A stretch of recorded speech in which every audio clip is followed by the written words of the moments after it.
അപ്പോൾ ഇന്ന് നമ്മൾ നമ്മുടെ സബ്സ്ക്രൈബറിൻ്റെ ഒരു റിക്വസ്റ്റ് പ്രകാരം ക്രിസ്ത്യൻ കല്യാണങ്ങളിലൊക്കെ വളരെ കോമൺ ആയിട്ട് കണ്ടുവരുന്ന ക്യാരറ്റും മാംഗോയും കൂടി ചേർന്നൊരു പിക്കിളാണ്.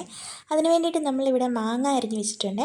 നിങ്ങൾക്ക് നോക്കുമ്പോൾ കാണാൻ നമ്മൾ തൊലി തന്നെ ചെത്താതെ നീളത്തിൽ അരിഞ്ഞ് വെച്ചേക്കുന്ന ആട്ടോ മാങ്ങായും നമ്മുടെ ക്യാരറ്റും അങ്ങനെ നീളത്തിലാട്ടോ അരിഞ്ഞേക്കുന്നത്.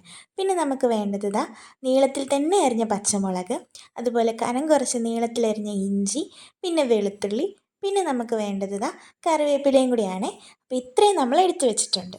ഇനി നമ്മളൊരു ബൗൾ എടുത്തിട്ട് അതിലേക്ക് നമ്മൾ അരിഞ്ഞു വെച്ചേക്കുന്ന മാങ്ങായും ക്യാരറ്റും എല്ലാം കൂടി ചേർത്ത് കൊടുക്കണേ. മാങ്ങയുടെ ആ ഒരു ഗ്രീനും യെല്ലോയും കളറും ക്യാരറ്റിൻ്റെ ആ ഒരു കളറും എല്ലാം കൂടെ ചേർന്ന് ആ നീളത്തിൽ അരിഞ്ഞേക്കുന്നതൂടെ കാണാനായിട്ട് ഇപ്പം നല്ല ഭംഗിയുണ്ടല്ലേ. ഇത് കാണാനുള്ള ഭംഗി പോലെ തന്നെ കഴിക്കാനും അടിപൊളിയാട്ടോ. ഇനി നമുക്കിതിലേക്ക് ആവശ്യത്തിന് ഉപ്പും ചേർത്ത് നന്നായിട്ടൊന്ന് മിക്സ് ചെയ്ത് വെക്കാവേ. മിക്സ് ചെയ്ത് നമ്മളതൊരു 10-15 മിനിറ്റോളം നമ്മളിത് വെക്കുന്നുണ്ട്. നമ്മുടെ മാങ്ങായിലും ക്യാരറ്റിലും എല്ലാം നല്ല രീതിക്ക് ഉപ്പ് പിടിച്ച് നല്ല ടേസ്റ്റായിട്ട് വരാനായിട്ടാട്ടോ നമ്മളിങ്ങനെ മിക്സ് ചെയ്തിട്ട് നമ്മൾ കുറച്ച് സമയം വെക്കുന്നത്. ഇനി നമുക്ക് പിക്കിൾ ഉണ്ടാക്കാനായിട്ട് ആദ്യം നമ്മളൊരു ചൂട് കട്ടിയുള്ള ചീനിച്ചട്ടി അടുപ്പിൽ വെച്ചിട്ടുണ്ട്. അത് ചൂടായി വരുമ്പോൾ നമ്മൾ എണ്ണയൊന്നും ഒഴിക്കാതെ തന്നെ കുറച്ച് ഉലുവ ഡ്രൈ റോസ്റ്റ് ചെയ്ത് എടുക്കണം. നമ്മൾ ഉലുവപ്പൊടി ഉണ്ടാക്കാനായിട്ടാട്ടോ ഡ്രൈ റോസ്റ്റ് ചെയ്യുന്നത്, അതുകൊണ്ട് നമ്മൾ ഒട്ടും തന്നെ എണ്ണ ഒഴിക്കുന്നില്ല.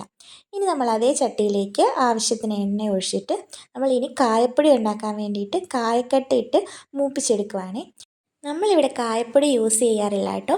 പകരം ഇങ്ങനെ കായക്കട്ട വാങ്ങിച്ചിട്ട് ആവശ്യത്തിനനുസരിച്ച് ഇങ്ങനെ എണ്ണയിൽ വറുത്ത് നമ്മൾ തന്നെ പൊടിച്ച് എടുക്കുവാണ്. അതിനാണ് കുറച്ചുകൂടി ഫ്ലേവർ കൂടുതൽ കിട്ടുന്നത്. അപ്പോൾ നമ്മുടെ ഉലുവയും കായും നന്നായിട്ട് മൂപ്പിച്ച് നമ്മൾ വെച്ചിട്ടുണ്ട്. ഇപ്പോൾ നമ്മളൊരു 10-15 മിനിറ്റ് നമ്മൾ ഉപ്പ് തിരുമ്മി വെച്ച നമ്മുടെ മാങ്ങയിൽ നിന്നും ക്യാരറ്റിൽ നിന്നും തന്നെ വെള്ളം ആവശ്യത്തിന് ഊറി വന്നിട്ടുണ്ട്. ഇത് അതിൽ നിന്ന് ഇറങ്ങിയ വെള്ളം കേട്ടോ. ഇനി നമ്മൾ അതേ എണ്ണയിലേക്ക്, അതായത് കായം മൂപ്പിച്ച എണ്ണയിലേക്ക് വളരെ കുറച്ച് മാത്രം ഉലുവ ഇട്ടിട്ടുണ്ട്. ഇനി അത് പൊട്ടി വരുമ്പോൾ കടുകും കൂടി ഇട്ടിട്ടുണ്ട്. ഇനി അതിലേക്ക് നമ്മൾ നേരത്തെ അരിഞ്ഞ് വെച്ചേക്കുന്ന നമ്മുടെ വെളുത്തുള്ളി ചേർക്കുന്നുണ്ട്. അതോടൊപ്പം നമ്മുടെ ഇഞ്ചി, അതും നീളത്തിൽ തന്നെ അരിഞ്ഞ് വെച്ച ഇഞ്ചിയും ചേർത്ത് കൊടുക്കുന്നുണ്ട്. പിന്നെ നമുക്കതിലേക്ക് ആവശ്യത്തിന് കറിവേപ്പിലയും കൂടി ഇട്ട് നന്നായിട്ട് വഴറ്റിയെടുക്കാവേ. നമ്മുടെ ഈ വെളുത്തുള്ളിയും ഇഞ്ചിയും എല്ലാം കൂടെ നന്നായിട്ട് മൂത്ത് വരണം കേട്ടോ. ജസ്റ്റ് വഴന്ന് വന്നാൽ പോലെ നന്നായിട്ട് നല്ല ഗോൾഡൻ ബ്രൗൺ ആകുന്ന പോലെ ഫ്രൈ ആവണേ. ഇനി ഒന്ന് വാടി വരുമ്പോഴത്തേന് നമ്മൾ നേരത്തെ അരിഞ്ഞ് വെച്ചേക്കുന്ന നമ്മുടെ പച്ചമുളകും കൂടി ഇതിലേക്ക് ചേർത്ത് നന്നായിട്ട് ഫ്രൈ ചെയ്തെടുക്കാം. വെളുത്തുള്ളിയൊക്കെ ഇപ്പോൾ ഓൾമോസ്റ്റ് ഒരു ബ്രൗൺ നിറം ആകുന്നുണ്ട്. എന്നാലും നമ്മൾ കുറച്ചും കൂടി വഴറ്റിയിട്ട് നമ്മൾ നേരത്തെ മിക്സ് ചെയ്ത് വെച്ചിരിക്കുന്ന, അതായത് ഉപ്പ് തിരുമ്മി വെച്ചേക്കുന്ന നമ്മുടെ ക്യാരറ്റും മാങ്ങായും ആ ഊർന്ന് വന്ന വെള്ളവും കൂടി നമ്മൾ അതിനകത്തോട്ട് ചേർക്കുന്നുണ്ട്. ക്യാരറ്റ് മാങ്ങ പിക്കിളിനകത്ത് നമ്മൾ എക്സ്ട്രാ ആയിട്ട് ഒട്ടും വെള്ളം ചേർക്കുന്നില്ല.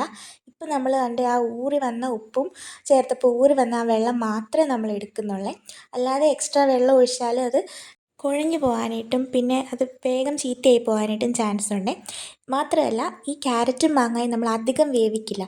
ഒന്ന് എണ്ണയിൽ കിടന്നൊന്ന് ചൂടായി ഒന്ന് വഴണ്ട് വന്നാൽ മതി. അധികം വേവിച്ചാൽ അത് കുഴഞ്ഞു പോകാനൊക്കെ ചാൻസ് ഉണ്ട്.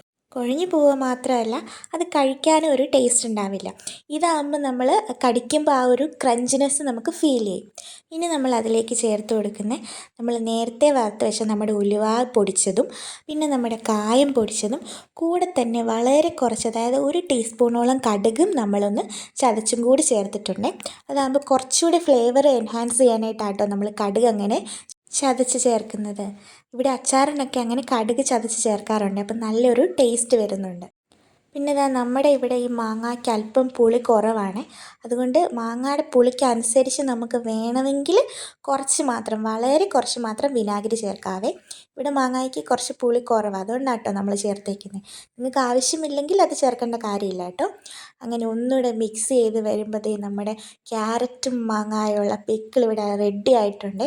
കാണാൻ തന്നെ നല്ല കളർഫുൾ ആയിട്ടുണ്ട് അല്ലേ. ഇത് കഴിക്കാനും അടിപൊളിയാണ്. ക്രിസ്ത്യൻ കല്യാണത്തിന് ഒഴിച്ചുകൂടാനാവാത്തൊരു സൈഡ് ഡിഷ് ആട്ടോ ഇത്. ഇതിൻ്റെ ടേസ്റ്റ് നമുക്ക് എല്ലാവർക്കും ഇഷ്ടപ്പെടുന്ന രീതിയിലുള്ള ടേസ്റ്റ്, ആ ഒരു പുളിപ്പും കടിക്കുമ്പോൾ ഉള്ള ഒരു ക്രഞ്ചിനെസ്സും എല്ലാം കൂടി അടിപൊളിയാണ്. അപ്പം നിങ്ങൾക്ക് ഈ പിക്കിൾ ഇഷ്ടമാണോ എന്ന് തീർച്ചയായിട്ടും ഒന്ന് കമൻറ്റ് ചെയ്യണേ. അപ്പോൾ ഇതേതായാലും മാംഗോ സീസൺ അല്ലേ, അപ്പം നിങ്ങൾ തീർച്ചയായിട്ടും ഒന്ന് ട്രൈ ചെയ്ത് നോക്കണേ. ഉണ്ടാക്കിയിട്ട് ഇഷ്ടമായോ എന്നൊക്കെ ഒന്ന് താഴെ കമൻറ്റ് ചെയ്യണേ. ഇതുപോലത്തെ കൂടുതൽ വീഡിയോസിനായിട്ട് സബ്സ്ക്രൈബ് ചെയ്ത് സപ്പോർട്ട് ചെയ്യാൻ മറക്കല്ലേ.